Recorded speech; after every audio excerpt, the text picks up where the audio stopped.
ચાલો હવે અહીંયા આગળ આપણો ગણ પરિચય સેટ થિયરીનો બીજો લેક્ચર છે.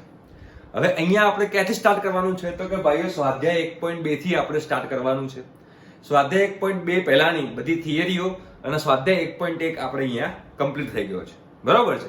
હવે મેં તમને જે હોમવર્ક આપ્યું હતું એ હોમવર્ક તમારે કરી લીધું હશે એવું હું આશા રાખું છું ભાઈઓ. થોડીક એક્સપેક્ટેશન તમારી માટે પણ તમારા પાસેથી પણ હું રાખીશ. બરોબર છે કે જે હોમવર્ક આપ્યું છે એ હોમવર્ક ભાઈ પતાવવાનું સિન્સિયરલી દિલ પર હાથ મૂકીને, ગીતા ઉપર હાથ મૂકીને. ગીતા એટલે કઈ ભગવદ ગીતા, બીજી કોઈ ગીતા પર હાથ ના મૂકતા. બરોબર. તો હવે અહીંયા આગળ સ્વાધ્યાય 1.2 નો પહેલો એક્ઝામ્પલ આપણે અહીંયા જોઈએ. તો પહેલો એક્ઝામ્પલ શું કહે છે કે નીચેનામાંથી કયા ગણ ખાલી ગણના ઉદાહરણ છે મને કહો. નીચેનામાંથી કયા ગણ ખાલી ગણ છે એના મારે કહેવાનું છે. તો પહેલું છે કે બે વડે વિભાજ્ય અયુગ્મ પ્રાકૃતિક સંખ્યાઓનો ગણ. હવે અયુગ્મ પ્રાકૃતિક સંખ્યા એટલે શું કહેવાય તો કે ભાઈ અયુગ્મ પ્રાકૃતિક સંખ્યા એટલે કે આવું થશે 1, 3, 5, 7 હા બરોબર. હવે મને એમ કહો કે આ જે અયુગ્મ પ્રાકૃતિક સંખ્યા જે છે એ આ અયુગ્મ પ્રાકૃતિક સંખ્યા બે વડે વિભાજ્ય હોય? કોઈ દિવસ ના હોય. અયુગ્મ પ્રાકૃતિક સંખ્યા કોઈ દિવસ બે વડે વિભાજ્ય હોય નહીં. એનો મતલબ કે જે આ પહેલો ગણ કીધો એ ગણમાં કોઈ સભ્ય હોય નહીં. એવી કોઈ અયુગ્મ પ્રાકૃતિક સંખ્યા નથી કે જે બે વડે વિભાજ્ય છે. એનો મતલબ કે પહેલો જે એક્ઝામ્પલ જે છે એમાં કોઈ સભ્ય નહીં આવે એટલે પહેલો ગણ ખાલી ગણ કહેવાશે. રાઈટ. હવે આગળ વધીએ. યુગ્મ અવિભાજ્ય પ્રાકૃતિક સંખ્યાનો ગણ. યુગ્મ પ્રાકૃતિક સંખ્યા અને કેવી હોવી જોઈએ? અવિભાજ્ય. તો એવી કોઈ સંખ્યા છે યુગ્મ પણ હોય, પ્રાકૃતિક પણ હોય અને અવિભાજ્ય પણ હોય? હા. કઈ સંખ્યા છે તો કે છગડીયા કૌંસમાં 2. આ કઈ સંખ્યા છે?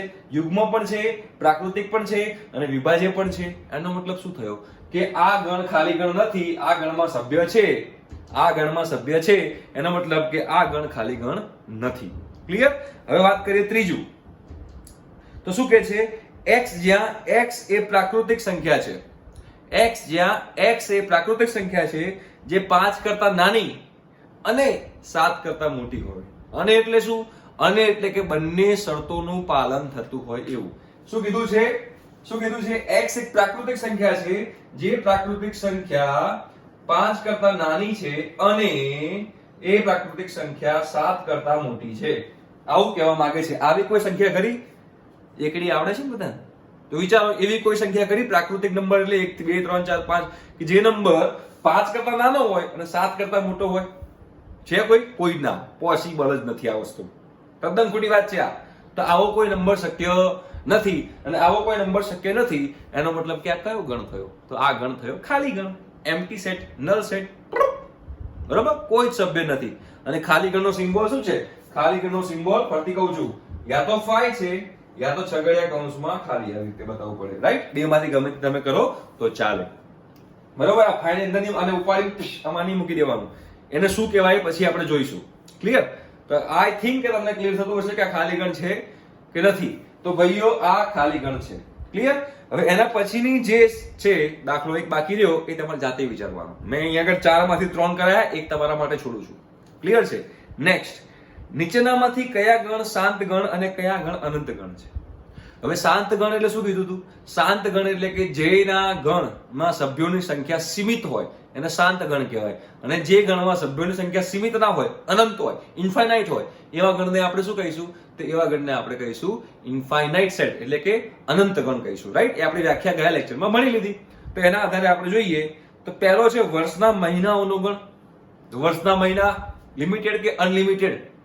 12 જ છે ને, ગણી શકાય. 1 2 3 4 1 થી 12 મહિના એ આપણા વર્ષના મહિના થયા. તો આ શાંત ગણ થયો કે અનંત ગણ થયો? બિલકુલ શાંત ગણ જ થયો કહેવાય ભાઈઓ. આ અનંત ગણ તો ક્યાંથી કહેવાય? બરોબર છે.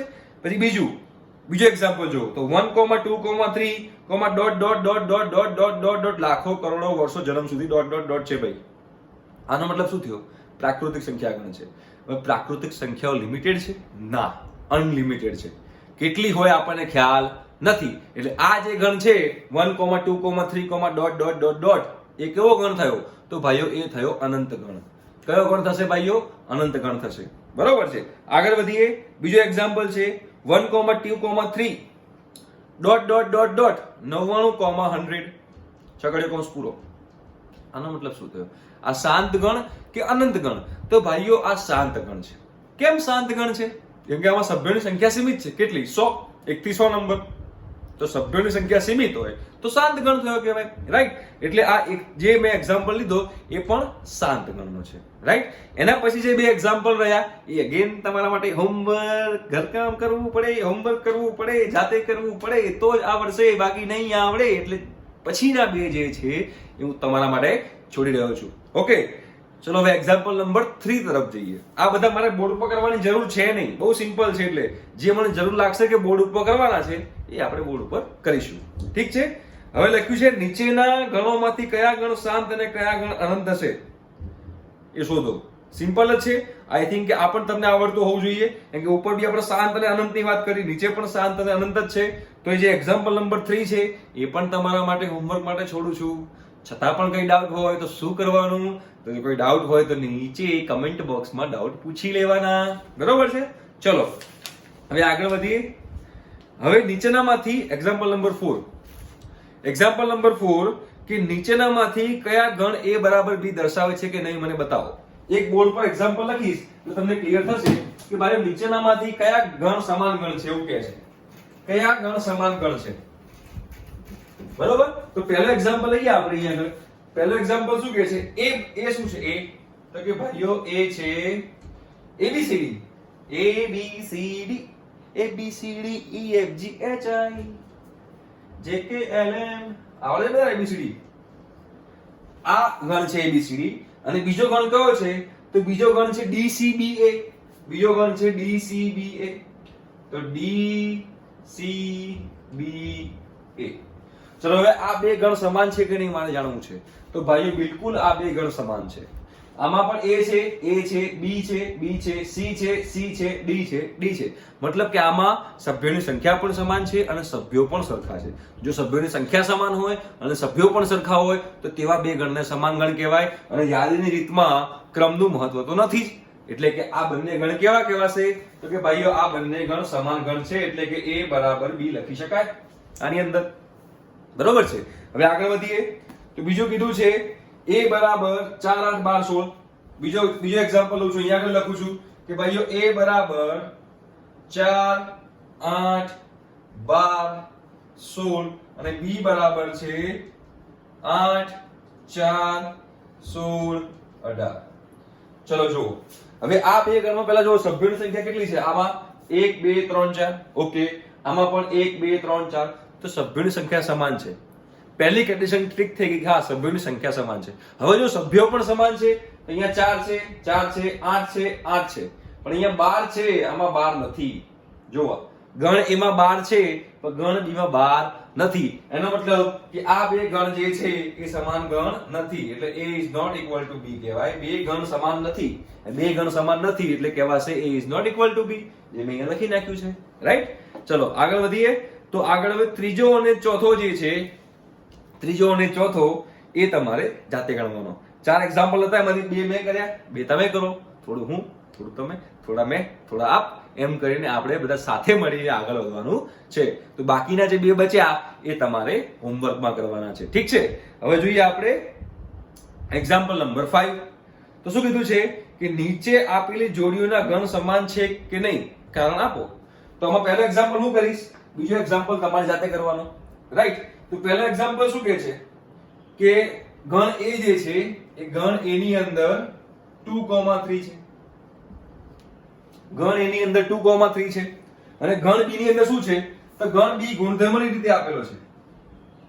ગણ B ગુણધર્મની રીતે આપેલો છે કે શું છે? તો કે x જ્યાં x એ x² + 5x + 6 બરાબર 0 નો ઉકેલ છે. બરાબર? આ આપેલું છે. એક ગણ આપ્યો છે 2,3 અને બીજું શું કીધું છે? તો બીજું શું કીધું છે ગુણધર્મની રીતે કે x જ્યાં x એ x² + 5x + 6 બરાબર 0 નો ઉકેલ છે. બરાબર છે? તો હવે આ તો આપણને ખબર છે. હવે પહેલા આપણે આને યાદીની રીતે બનાવીએ. આને પહેલા યાદીની રીતે કરશું તો આપણને પછી ખબર પડશે કે આ બંને સમાન ગણ છે કે બંને સમાન ગણ નથી, રાઈટ? તો આ જે હતું કે x શું છે? તો કે x² + 5x + 6 નો ઉકેલ છે. x² + 5x + 6 બરાબર 0 નો ઉકેલ છે.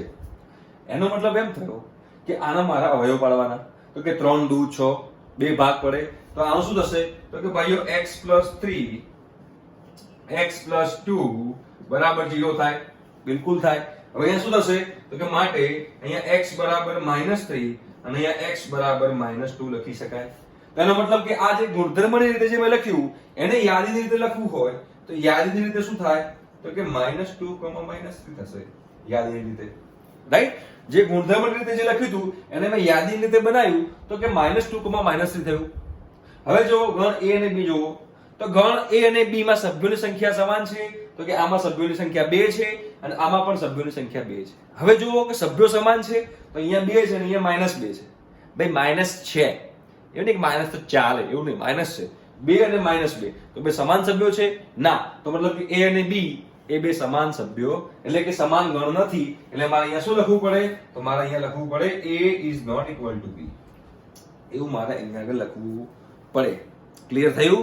બરોબર છે. તો અહીંયા આગળ મેં વાત કરી. બીજો એક્ઝામ્પલ જે છે એ તમારે જાતે ગણવાનો, બરોબર છે? એ તો કરવું જ પડે ને એટલું. ક્લિયર? અને એના પછીનો જે એક્ઝામ્પલ છે કે નીચે આપેલા ગણોમાંથી સમાન ગણ પસંદ કરો, એ પણ તમે કરી શકશો. સમાન ગણ પસંદ કરતા હોય તો તમને આવડવા જ જોઈએ કે સભ્યોની સંખ્યા સમાન હોવી જોઈએ પ્લસ સભ્યો પણ સમાન હોવા જોઈએ. એવો જે ગણ હશે એવા ગણને સમાન ગણ કહેવાય. તો નીચે જે આપેલા ગણ છે એમાંથી સમાન ગણ શોધો. આવડશે? ચલો, તેનો મતલબ એમ થયો કે આપણો સ્વાધ્યાય 1.2 જે છે એ 1.2 અહીંયા આગળ પૂરો થાય છે. બરોબર છે. હવે આપણે વાત કરશું નવા થિયરી, થોડી આગળ થિયરીની વાત કરીએ. બરોબર છે. ગણોના પ્રકાર અત્યાર સુધી આપણે ભણ્યા, ગણોના પ્રકાર અત્યાર સુધી આપણે ભણ્યા એ તમે કયા લેક્ચરમાં જોયું હશે, કયા કયા ભણ્યા એ અહીંયા આગળ બાજુમાં લખી દઉં છું એકવાર, એટલે તમને વધારે ક્લિયર થાય. પહેલો ગણ શું ભણ્યા હતા આપણે? તો કે ભાઈ ખાલી ગણ. શું ભણ્યા હતા? ખાલી ગણ ભણ્યા. પછી કયો ગણ ભણ્યા? તો કે ભાઈ શાંત ગણ ભણ્યા. પછી કયો ગણ ભણ્યા? તો કે અનંત ગણ ભણ્યા. પછી કયો ગણ ભણ્યા? તો કે ભાઈ એકાંકી ગણ ભણ્યા. રાઈટ? આટલો આપણે ગણ ભણ્યા. 1 2 3 4 ચાર વસ્તુ ભણી લીધા. શાંત ખાલી ગણ એટલે જેમાં કોઈ સભ્ય ના હોય, શાંત ગણ એટલે એમાં સભ્યોની સંખ્યા મર્યાદિત હોય, અનંત ગણ એટલે જેમાં અસંખ્ય સભ્ય હોય અને એકાંકી ગણ એટલે જેમાં ફક્ત એક જ સભ્ય હોય. રાઈટ? આપણે આટલું ભણ્યા. હવે નવો ગણ આવે છે તમારી જિંદગીમાં, તમારી સમક્ષ હું રજૂ કરી રહ્યો છું નવો ગણ જેનું નામ છે ઉપગણ. ઉપગણ. ઉપગણ. ઉપગણ એટલે શું? તો અહીંયા a છે એને લઉં છું a b c અને b તરીકે લઉં છું a b c d. બરાબર? તો ઉપગણની વ્યાખ્યા મારે આપવી હોય તો કંઈક આવી રીતે આપી શકાય. જો a ના તમામ સભ્યો b માં હોય, a ના તમામ સભ્યો b માં હોય તો a ને b નો ઉપગણ કહેવાય. જો a ના તમામ સભ્યો b માં હોય તો a ને b નો ઉપગણ કહેવાય. ઉપગણનો સિમ્બોલ છે કંઈક આવો, જેને ઇંગ્લિશમાં બોલાય સબસેટ. SUBSET, સબસેટ ઇંગ્લિશમાં બોલાય. તો આને બી શું બોલશું? સબસેટ. તો આને મારે જો મેથેમેટિકલ લેંગ્વેજમાં બોલવું હોય, ગાણિતિક ભાષામાં મારે આને બોલવું હોય તો શું બોલાય? તો કે a સબસેટ ઓફ b, આવું બોલાય. a કરતા b મોટો ને, તો a સબસેટ ઓફ b આવી રીતે વંચાય. તો આઈ થિંક કે તમને ખ્યાલ આવ્યો હશે કે ઉપગણની વ્યાખ્યા શું છે. તો કે જો a ના તમામ સભ્યો b માં હોય તો a ને b નો ઉપગણ કહેવાય. ક્લિયર થાય છે? બરોબર છે? ઠીક છે. તો અહીંયા આગળ સબસેટ કોની માટે યુઝ કર્યો? તો કે આ સિમ્બોલ મેં કોના માટે યુઝ કર્યો? તો કે આ સિમ્બોલ મેં યુઝ કર્યો ગણ માટે. કોના માટે? a b ગણ છે, b પણ ગણ છે. તો જ્યારે બે ગણ વચ્ચેની વાત થતી હોય તો કયો સિમ્બોલ યુઝ થાય? સબસેટ. બે ગણ વચ્ચે વાત થતી હોય તો કયો સિમ્બોલ યુઝ થશે? સબસેટ. બરોબર છે? અને આગળ આપણે એક સિમ્બોલ ભણ્યા, belongs to, does not belongs to. એ સિમ્બોલ આપણે ક્યારે યુઝ કર્યો? જ્યારે ગણ અને સભ્ય વચ્ચેની વાતચીત ચાલતી હોય. ગણ અને સભ્ય, તો કયો symbol? Belongs to, does not belongs to. બે ગણ વચ્ચેની વાત ચાલતી હોય તો સબસેટનો સિમ્બોલનો યુઝ થશે. બરોબર? અહીંયા આગળ લખું છું નોંધ કરીને. લોકો અહીંયા ઘણી બધી ભૂલો કરે છે જે આપણે જોઈ લઈએ એકવાર. બરોબર છે? એક ખાસ ઇમ્પોર્ટન્ટ વાત છે કે અહીંયા નોંધ કરીને લખું છું, નોંધ. એ નોંધ કરીને લખું છું મોટા અક્ષરે, બરોબર. જ્યારે બે ગણની વાત થતી હોય, બે ગણની વાત થતી હોય તો કયો સિમ્બોલ યુઝ થશે? તો સિમ્બોલ થશે સબસેટ અથવા ડઝ નોટ સબસેટ, બરોબર. જ્યારે બે ગણની વાત થતી હોય ત્યારે, અને જ્યારે એક ગણ તથા એક સભ્યની વાત થતી હોય, એક ગણ અને એક સભ્યની વાત થતી હોય તો કયો સિમ્બોલ થશે? તો કે બિલોંગ્સ ટુ અથવા ડઝ નોટ બિલોંગ્સ ટુ. કયો સિમ્બોલ ક્યારે વાપરવો ખાસ મગજમાં ઉતારી દો. જ્યારે બે ગણોની વાત થતી હોય, બે ગણની વાત થતી હોય ત્યારે આપણે કયો સિમ્બોલ વાપરશું? તો ત્યારે આપણે સબસેટ અથવા ડઝ નોટ સબસેટ નો ઉપયોગ કરશું.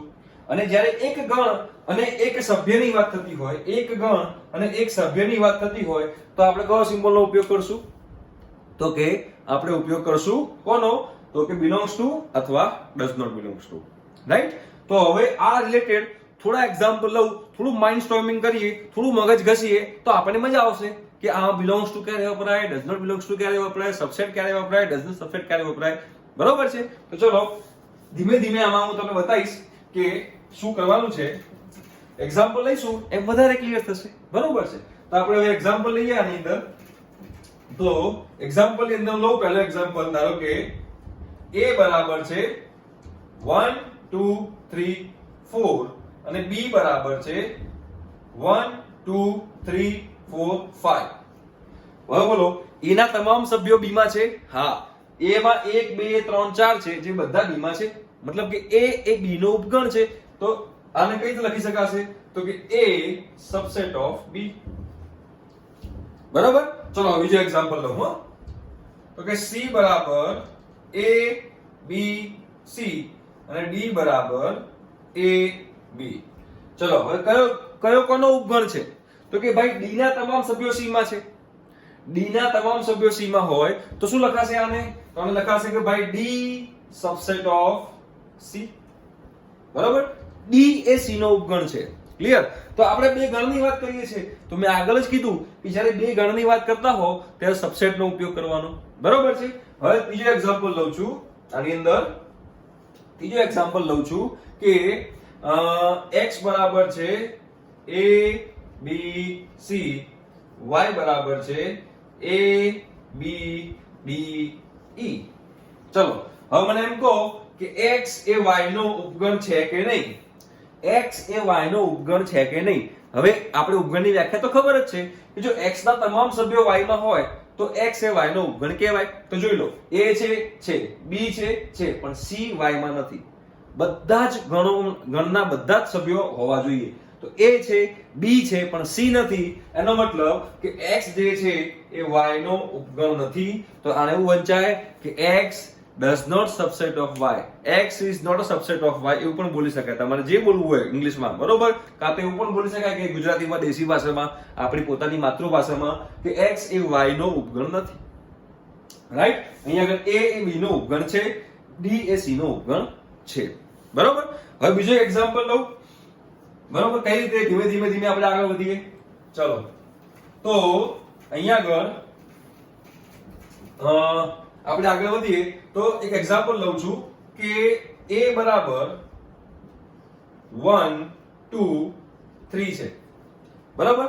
હવે આ a ના તમામ ઉપગણોની યાદી બનાવો. a ના તમામ ઉપગણોની યાદી બનાવો. એનો મતલબ શું થયો? એવા બધા ગણો લખો, જેટલા શક્ય હોય એવા બધા ગણ લખો જે ગણ a ના ઉપગણ હોય. પહેલા આપણે બે સભ્યો લઈએ, બરાબર. ક્લિયર થયું? ઠીક છે. એવા તમામ ગણ લખો જે a ના ઉપગણ હોય. તો પહેલો ગણ લખું જો b બરાબર 1. હા, તો મને કહો b એ એનો ઉપગણ છે? હા છે, એક આમાં છે. બીજો લઉં છું c 2. મને કહો કે c એ એનો ઉપગણ છે? હા છે. હવે લઉં છું d 1,2. મને કહો d એ એનો ઉપગણ છે? હા, d પોતે a છે. d પોતે a છે, બે સેમ જ છે. એનો મતલબ શું થયો? કે દરેક ગણ પોતાનો ઉપગણ છે, એટલે આ ગણ એ પોતાનો ઉપગણ કહેવાય જ, એનો મતલબ એમ થયો કહેવાય, રાઈટ. અને બીજો લઉં છું 5 ખાલી ગણ. ખાલી ગણ પણ બધાનો ઉપગણ છે, ખાલી ગણ પણ બધાનો ઉપગણ છે. એનો મતલબ શું થયો? એનો મતલબ એમ થયો કે અગેન પાછા અગત્યના બે મુદ્દા અહીંયા આગળ લખું તો અગત્યના મુદ્દામાં શું આવશે? નોંધ કરીને પાછી અહીંયા આગળ આપણે લખવી હોય નોંધ કરીને તો કે ભાઈ દરેક ગણ શું છે ભાઈ? તો કે દરેક ગણ પોતાનો ઉપગણ છે, પોતાનો ઉપગણ છે, બરાબર. પછી બીજું શું? ખાલી ગણ દરેક ગણનો ઉપગણ છે, તો કે ભાઈ ખાલી ગણ દરેક ગણનો ઉપગણ છે, રાઈટ. આ બે પાછા અગત્યના મુદ્દા આવી ગયા. કયા મુદ્દા આયા? તો કે ભાઈ દરેક ગણ પોતાનો ઉપગણ તો છે જ, અને ખાલી ગણ એ દરેક ગણનો ઉપગણ છે, બરોબર. હવે એક્ઝામ્પલ બધું પાછો, ઠીક છે. તો હવે જોઈએ પાછું. તો આની અંદર આપણે પેલો જે એક્ઝામ્પલ લીધો હતો કે ભાઈઓ a બરાબર 1,2 a બરાબર 1,2 તો એના કેટલા કયા ઉપગણ આયા હતા? તો એક ઉપગણ હતો 1, બીજો કયો હતો 2, ત્રીજો કયો હતો 1,2 એટલે પોતે, અને ચોથો હતો 5. બોલો આમાં ગણની સંખ્યા કેટલી? તો ગણની સંખ્યા 2, અને ઉપગણની સંખ્યા કેટલી આવી? જો ગણના સભ્યોની સંખ્યા કેટલી છે? 2. આમાં ગણના સભ્યોની સંખ્યા કેટલી છે? 2. અને બોલો ઉપગણની સંખ્યા કેટલી આવી? ઉપગણોની સંખ્યા તો કે ભાઈ ઉપગણોની સંખ્યા આવી 4. ઉપગણની સંખ્યા આવી 4. એટલે આને શું લખાય? 2 નો વર્ગ ના લખાય? 2 નો વર્ગ, બરાબર. હજુ બીજું એક્ઝામ્પલ લઉં છું અહીંયા તમને વધારે ક્લિયર થશે કે ભાઈ b બરાબર 1,2,3 છે. આ ગણ છે. આ ગણના દરેક શક્ય ઉપગણની યાદી બનાવો. તો અહીંયા આગળ જોઈએ તો પહેલો 1, આ ગણ જે છે b નો ઉપગણ છે, હા છે. પછી લઈએ 2, તો 2 એ પણ b નો ઉપગણ થશે. આ બધા ગણમાં બતાવવા પડે. 1, ખાલી 1 ના લખાય. 1 એ b નો ઉપગણ ના કહેવાય. ગણ ક્યારે કહેવાય? જ્યારે એની આગળ છગડીયો કૌંસ લાગે ત્યારે એને ગણ કહેવાય. બાકી 1 શું વંચાય? તો 1 તો સભ્ય છે. 1 એ b નો સભ્ય છે, પણ આવી છગડીયો કૌંસ કરું તો એને શું કહેવાય? આ ગણ એ b નો ઉપગણ છે. છગડીયો કૌંસ કરું એટલે શું થઈ જાય? તે ગણ થઈ ગયો કહેવાય. ક્લિયર થયું? ચલો, તો b પણ આ 2 જે છે એ પણ b નો ઉપગણ છે. પછી 3 લઈએ તો 3 જે છે એ પણ b નો ઉપગણ છે. પછી આગળ લઈએ 1,2 તો 1,2 પણ b નો ઉપગણ થયો. પછી બીજો લઈએ 2,3 એ પણ b નો ઉપગણ થશે. પછી આગળ લઈએ 1,3 તો એ પણ b નો ઉપગણ થશે. પછી આગળ ગણ પોતે રહી ગયો 1,2,3 અને છેલ્લે રહ્યો 5, રાઈટ. તો આ બધા જે છે આ બધા એ b ના ઉપગણો છે. આ બધા જ b ના ઉપગણો છે. બોલો કેટલા થયા? ગણો કેટલા થયા? તો કે 1 2 3 4 5 6 7 8 કેટલા થયા? તો કે 8 ઉપગણ થયા. કેટલા ઉપગણ થયા? 8 ઉપગણ. તેનો મતલબ કે આને 2 ની 3 ઘાત ના લખાય. ચલો, એમાં 3 શું છે? તો કે b માં રહેલા સભ્યોની સંખ્યા. અહીંયા 2 શું હતું? તો કે a માં રહેલા સભ્યોની સંખ્યા, રાઈટ.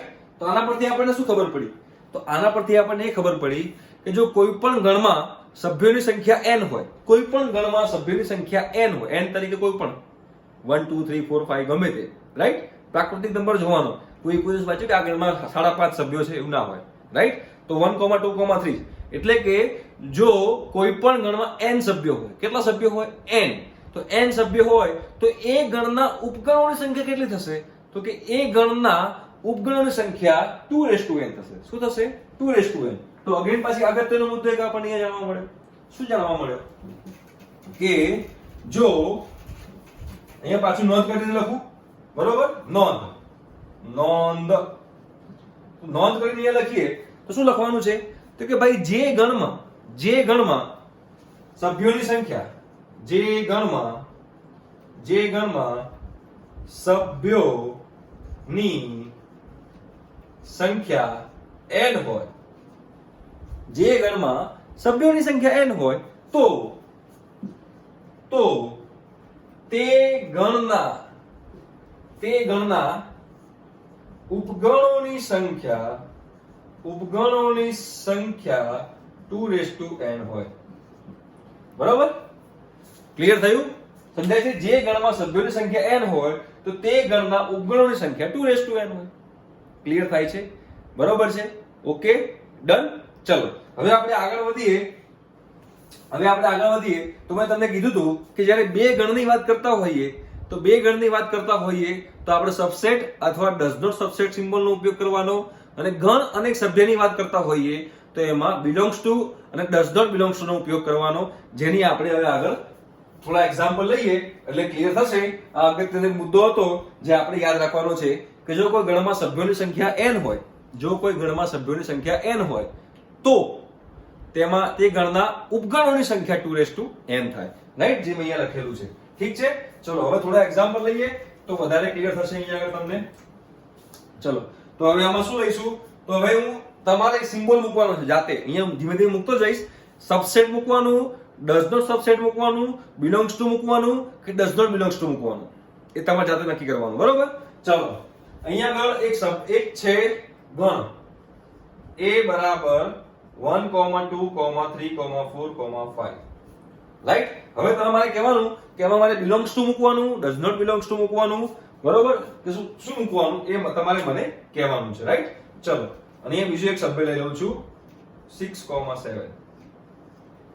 બરોબર? એટલે આની અંદર એક સભ્ય છે ગણ તરીકે આ 6, 7. રાઈટ? ચલો હવે આપણે આની વાત કરીએ તો અહીંયા લઉં છું 1 ખાલી જગ્યા a, 1, 2 ખાલી જગ્યા a.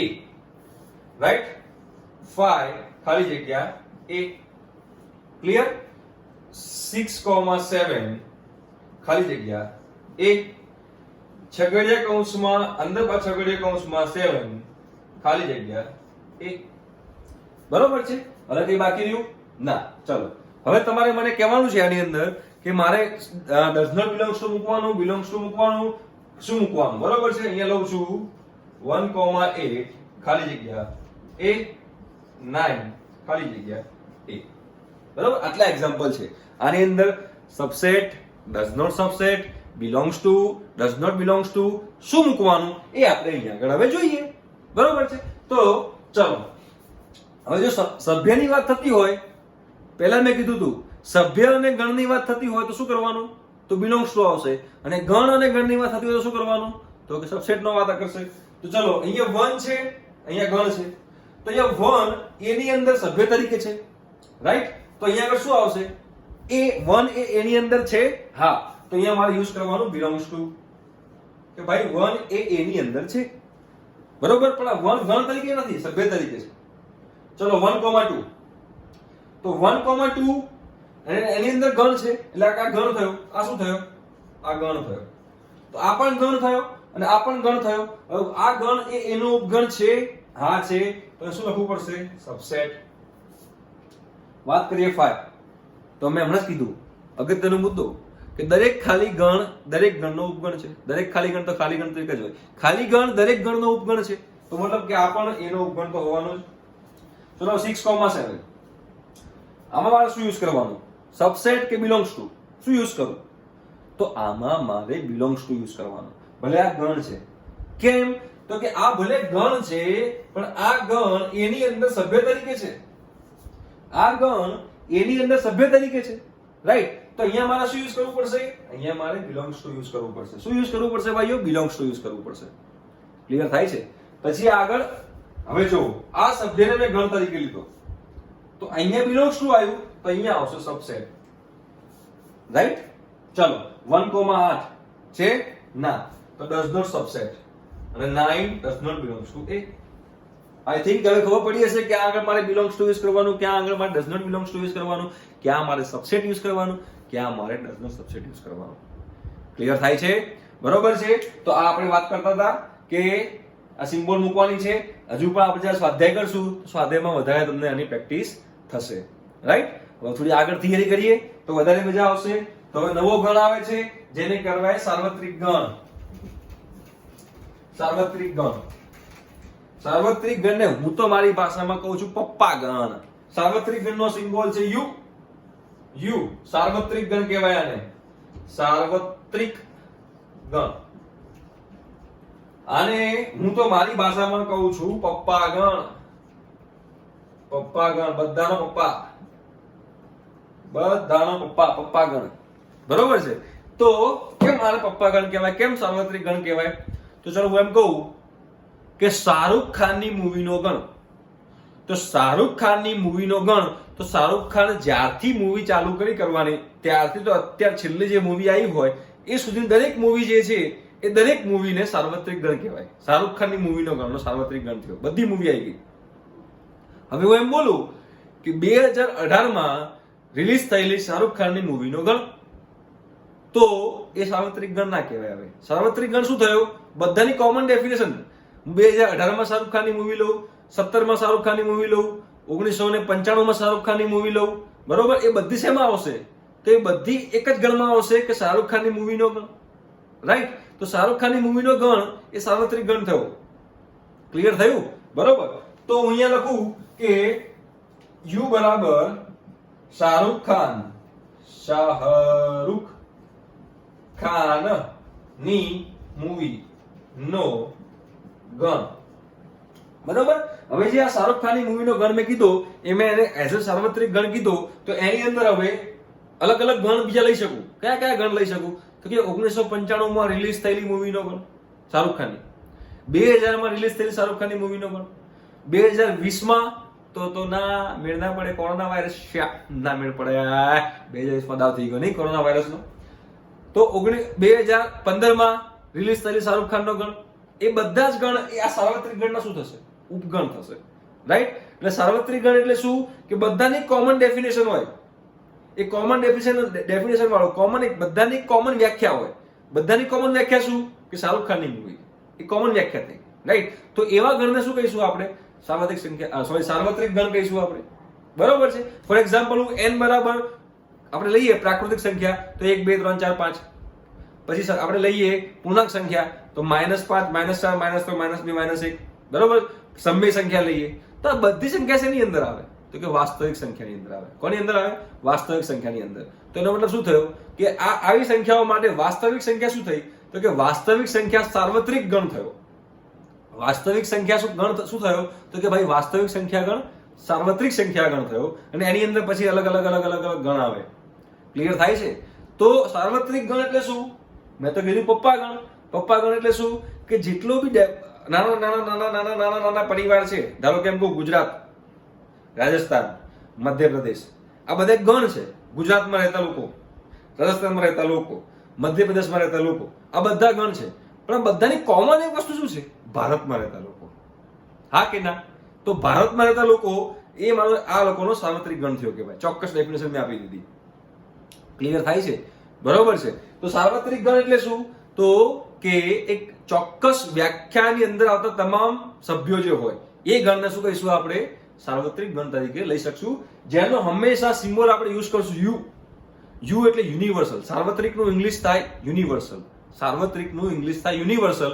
એટલે આને ઇંગ્લિશમાં કહેવાય યુનિવર્સલ સેટ, અને યુનિવર્સલનો યુ છે એટલે આપણે સાર્વત્રિક ગણમાં પણ યુ યુઝ કરશું.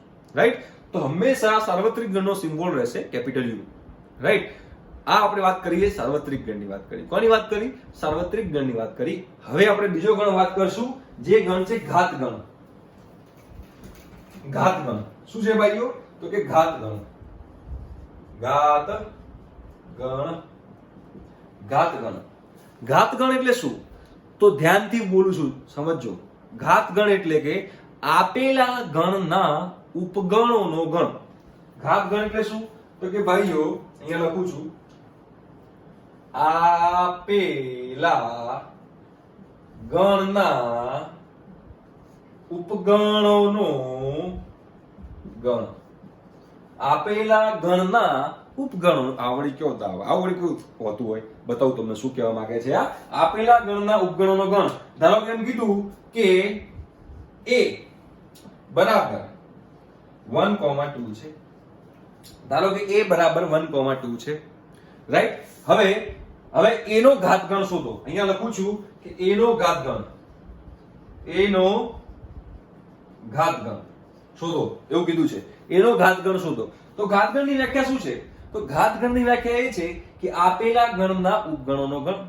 તો હવે આપેલો ગણ જે છે એના ઉપગણો બોલો. તો એક ઉપગણ થશે 1, બીજો ઉપગણ થશે 1,2, બીજો ઉપગણ થશે 2 અને ચોથો ઉપગણ થશે 5. આપેલા ગણના ઉપગણો થયા અને આ ઉપગણોનો ગણ, અને આ ઉપગણોનો ગણ જેને ઘાતગણ કહેવાય. સિમ્પલ જ છે. આપેલા ગણના ઉપગણોનો ગણ જેને આપણે ઘાતગણ કહીશું, જેને કહેવાય p ઓફ a. શું વંચાશે? p ઓફ a, ઘાતગણ, જેને પાવર સેટ ઓફ a કહેવાય ઇંગ્લિશમાં. ઇંગ્લિશમાં શું કહેવાશે? Power set. અને પાવર સેટ નો p છે એટલે આપણે p of a, power set of a અને p ઓફ a વંચાય. પાવર સેટ ઓફ a જેને p ઓફ a વંચાય, રાઈટ? તો એ શું થયો? તો એ થયો આપેલા ગણના ઉપગણોનો ગણ. રાઈટ? ક્લિયર થઈ ગયું? ચલો હવે આમાં મારે શીખવાનું શું હતું? તો કે એમ કહું કે ખાલી ગણનો ઘાતગણ શું થાય? ખાલી ગણનો ઘાતગણ શું થાય? ખાલી ગણનો ઘાતગણ શું થાય એ મારે અહીંયા જાણવું છે. તો ખાલી ગણ જે છે એ ખાલી ગણ શું છે? તો કે 5. રાઈટ? આ a બરાબર 5 લઈ લીધું. ક્લિયર થઈ ગયું? હવે ઘાતગણ શું છે? તો ઘાતગણ શું છે કે આપેલા ગણનો ઉપગણનો ગણ. તો ખાલી ગણનો ઉપગણ કોણ હોય? તો ગણ પોતે, એટલે ખાલી ગણ. તો એનો ઘાતગણ શું થાય? તો આવી રીતે લખાય કે p ઓફ a બરાબર ઉપગણોનો ગણ. તો ખાલી ગણનો ઉપગણ તો ગણ પોતે જ છે ને, તો ખાલી ગણ પોતે જ એક ઉપગણ છે, તો એ ઉપગણોનો ગણ આ થયો. તો મેં કીધું હતું કે પેલું યુઝ નહીં થાય, પણ આની અંદર યુઝ થશે. છગડીયા કૌંસમાં 5 હોય એનો મતલબ એમ થયો કે આ ખાલી ગણનો ઘાતગણ છે. તો p ઓફ a જ્યાં a શું હતો? એ ખાલી ગણ હતો. ક્લિયર થાય છે? એનો મતલબ શું થયો કે ઘાતગણ ક્યારેય પણ ખાલી ગણ ના હોય. ઘાતગણમાં ઓછામાં ઓછો એક સભ્ય હોય જ. બીજો એક આના પરથી ખબર પડી આપણને. શું ખબર પડી? કે ઘાતગણ ક્યારે પણ ખાલી ગણ ન હોઈ શકે. ન હોઈ શકે. ખાલી ગણ ક્યારે પણ ઘાતગણ ક્યારે પણ ખાલી ગણ ના હોઈ શકે. એમાં મિનિમમ એક સભ્ય તો હોય જ.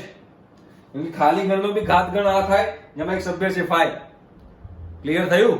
સમજાય છે? તો એનો મતલબ કે મારે અહીંયા આગળ યુઝ કરવું હોય પેલું, તો આવી રીતે કરી શકાય કે 5 અને અહીંયા p ઓફ a આવું છે.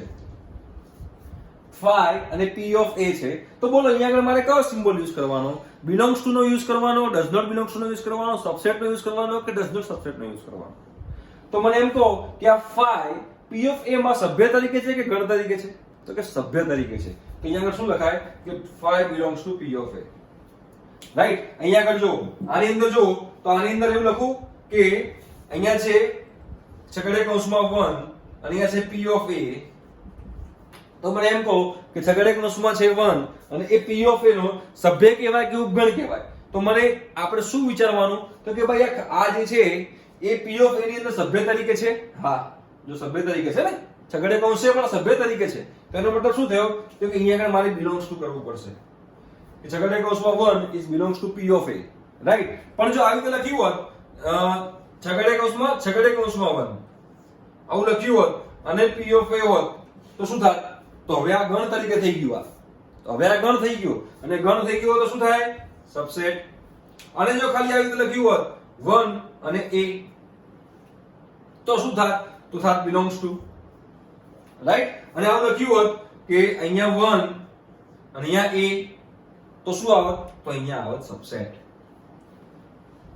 ક્લિયર થાય છે? જોઈ લો બધી વસ્તુઓ. ક્યાં સબસેટ વપરાય, ક્યાં બિલોંગ્સ ટુ વપરાય, ક્યાં ડઝ નોટ બિલોંગ્સ ટુ વપરાય, ક્યાં ડઝ નોટ સબસેટ વપરાય, બધું મેં અહીંયા તમને બતાવી દીધું. ક્લિયર થાય છે? તો અત્યાર સુધી આપણે કેટલા ગણ ભણ્યા? તો અત્યાર સુધી એકવાર જોઈ લો. આ બરોબર છે? અત્યાર સુધી જેટલા બી આપણે ગણ ભણ્યા એમાં આપણે ખાલી ગણ ભણ્યા, એકાંકી ગણ ભણ્યા, શાંત ગણ ભણ્યા, અનંત ગણ ભણ્યા, સાર્વત્રિક ગણ ભણ્યા, ઘાત ગણ ભણ્યા, ઉપગણ ભણ્યા. આ બધું જ તમને અહીંયા આગળ ક્લિયર થતું હશે ધીમે ધીમે. રાઈટ? પણ જે હું અગત્યની નોંધ કરીને લખું છું ને એ ખાસ યાદ રાખવાની, એ ક્યારેય ભૂલવાનું નહીં. ઘાત ગણ ક્યારેય પણ ખાલી ગણ હોઈ શકે નહીં. તો ઘાત ગણમાં કેટલા સભ્યો હોઈ શકે? બોલો, આમાં ઘાત ગણમાં કેટલા સભ્યો છે? તો કે 1 2 3 4. તો કે a માં કેટલા સભ્યો હતા? 2. તો a ના જેટલા ઉપગણ હોય એ ઘાત ગણના સભ્યો હોય. તો હવે ઉપગણોની સંખ્યા કેટલી હતી? તો કે ભાઈ ઉપગણોની સંખ્યા હતી 2n. ઉપગણોની સંખ્યા 2n હતી તો એનો મતલબ એમ થયો કે 2n એ ઘાત ગણોની સંખ્યા પણ થઈ. કોની થઈ? ઘાત ગણોની સંખ્યા. રાઈટ? તો એનો મતલબ એમ થયો કે અગત્યની પાછી બીજી એક નોંધ લખું તો તમને ક્લિયર થશે કે કોઈ પણ સભ્યમાં એટલે સોરી ગણની અંદર કોઈ પણ ગણમાં જો સભ્યોની સંખ્યા n હોય, નોંધ તરીકે નોંધ, જો કોઈ ગણમાં સભ્યોની સંખ્યા n હોય તો તેના ઘાતગણના સભ્યોની સંખ્યા 2n હોય. જો કોઈ ગણમાં સભ્યોની સંખ્યા n હોય તો તે ગણના ઘાતગણના સભ્યોની સંખ્યા 2n હોય, જે આપણે યાદ રાખવાનું છે. રાઈટ? ક્લિયર થાય છે? બરોબર છે? તો આ તો થિયરી પાર્ટ. હવે આપણે કરશું સ્વાધ્યાય ચાલુ. ઠીક છે? ચલો તો હવે આપણે આગળ સ્વાધ્યાય ચાલુ કરીએ. તો સ્વાધ્યાયમાં આપણે ક્યાંથી ચાલુ કરશું? તો કે ભાઈ સ્વાધ્યાય 1.3. ઠીક છે? તો સ્વાધ્યાય 1.3 જે છે એમાં પહેલો એક્ઝામ્પલ શું છે? તો કે પહેલો આપણે એક્ઝામ્પલ 1 સુધી આજે ડિસ્કસ કરશું, બાકીનું પછી નેક્સ્ટ લેક્ચરમાં ડિસ્કસ કરશું. તો નીચેના વિધાનો સત્ય બને તે રીતે ખાલી જગ્યામાં સબસેટ અથવા ડઝ નોટ સબસેટ પૂરો. પહેલો એક્ઝામ્પલ 2, 3, 4 અને પેલું છે 1, 2, 3, 4, 5. બોલો સબસેટ છે? હા. તો કયો સિમ્બોલ આવશે? સબસેટનો સિમ્બોલ આવશે. પછી બીજું એક્ઝામ્પલ જો a, b, c અને પેલામાં છે b, c, d. બોલો સબસેટ છે? ના. કે પેલામાં a છે, પેલામાં a નથી, તો ડઝ નો સબસેટનો સિમ્બોલ આવશે. ક્લિયર થાય છે ને? બહુ સિમ્પલ ચેપ્ટર છે. પછી x જ્યાં x છે તમારી શાળામાં ધોરણ 11 નો વિદ્યાર્થી અને x જ્યાં x છે તમારી શાળાનો વિદ્યાર્થી. બોલો હવે આમાં સબસેટ છે? હા. 11મા ધોરણમાં ભણતો તમારા 11મા ધોરણમાં ભણતો વિદ્યાર્થી તમારી શાળાનો વિદ્યાર્થી હોય જ, તો કે સબસેટ છે. ઠીક છે? પછી આગળના જે છે 4, 5, 6, 7 એ હવે તમારે હોમવર્કમાં કરવાના. આઈ થિંક તમને ક્લિયર થયું હશે કે સબસેટ ક્યારે યુઝ કરવાનો, ડઝ નો સબસેટ ક્યારે યુઝ કરવાનો, બિલોંગ્સ ટુ ક્યારે યુઝ કરવાનો, ડઝ નોટ બિલોંગ્સ ટુ ક્યારે યુઝ કરવાનો, બધું જ ક્લિયર થઈ ગયું હશે. રાઈટ? ખૂબ જ મજાની વસ્તુ છે. ચેપ્ટર બહુ સરસ છે, પણ રિવિઝન કરતા રહેજો. ખૂબ જ સરસ આપણે માર્ક્સ લાવવાના છે, જોરદાર માર્ક્સ લાવવાના છે. મસ્ત આપણું કરિયર બનવું જોઈએ એન્જિનિયરિંગ ફિલ્ડમાં. બરોબર છે? લોકો કહે છે એન્જિનિયરિંગમાં બેકારી છે, પણ એવું કશું જ નથી. એન્જિનિયરિંગમાં કોઈ જ બેકારી નથી. સારા માણસોની ખૂબ જ જરૂર છે. જો તમે સારું ભણશો, તમારું કરિયર સારું હશે તો તમે આગળ વધવાના જ છો, અને જો તમારું નોલેજ સારું હશે તો કઈ વાંધો જ નહીં આવવાનો. રાઈટ? એટલે સારા માણસોની કમી છે. સારા તમે ક્વોલિટી આપશો તો તમારા માટે સ્કોપ જ સ્કોપ છે. રાઈટ? અને ક્વોલિટી ક્યાં મળશે? તો ક્વોલિટી તમને NIT, IIT જેવી સારી કોલેજોમાં મળશે. રાઈટ? તો એના માટે મહેનત કરવી પડશે, રિવિઝન કરવું પડશે. અને અત્યારે જે લોકડાઉન છે, લોકડાઉનનો પ્રોપર યુઝ કરી લો, પ્રોપર રિવિઝન કરો, મસ્ત ભણી લો, તો પછી જ્યારે તમે લોકડાઉન ખુલે ત્યારે ઓર જોશથી તમે એમાં કામ કરી શકો. ઠીક છે? ચલો બાય. હવે મળશું આપણે નેક્સ્ટ લેક્ચરમાં.